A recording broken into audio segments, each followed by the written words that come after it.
రాజకీయ కక్షతోనే ఎమ్మెల్సీ కవితను జైల్లో పెట్టారని, కుమార్తె జైల్లో ఉంటే కన్నతండ్రిగా బాధ ఉండదా అని బీఆర్ఎస్ అధినేత కేసీఆర్ అన్నారు.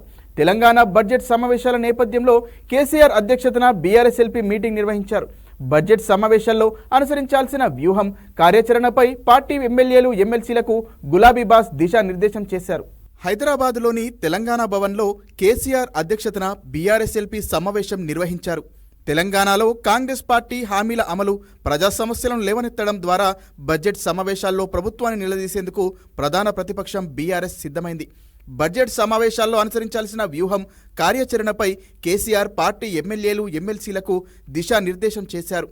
ఉభయ సభల్లో ప్రస్తావించాల్సిన అంశాలు, లేవనెత్తిన విషయాలపై మార్గనిర్దేశనం చేశారు.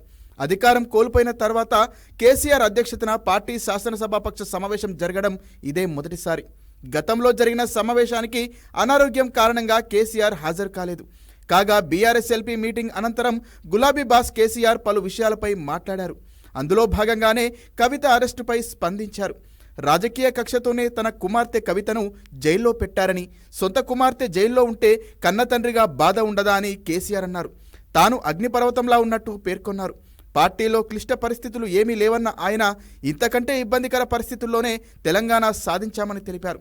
4 ఎమ్మెల్యేలతో కాంగ్రెస్ అధికారంలోకి రాలేదా? ప్రతిపక్షంలో ఉన్నప్పుడే ఎమ్మెల్యే బాగా ఎదుగుతారని కేసీఆర్ వ్యాఖ్యానించారు. కాంగ్రెస్ సర్కార్ పాలనపై పట్టు సాధించలేకపోయిందని, పాలనపై దృష్టి పెట్టకుండా బద్నాం చేసే పనిలో ఉన్నారని ధ్వజమెత్తారు. 7 నెలల రేవంత్ పాలనలోనే శాంతి భద్రతలు ఎందుకు అదుపు తప్పుతున్నాయని ప్రశ్నించారు కేసీఆర్. పార్టీ ఫిరాయింపులపై స్పందించిన గులాబీ దళపతి, ఎక్కడో ఉన్న వారిని నేతలను చేస్తే పదవులు వచ్చాక పార్టీని వీడుతున్నారని ఆక్షేపించారు.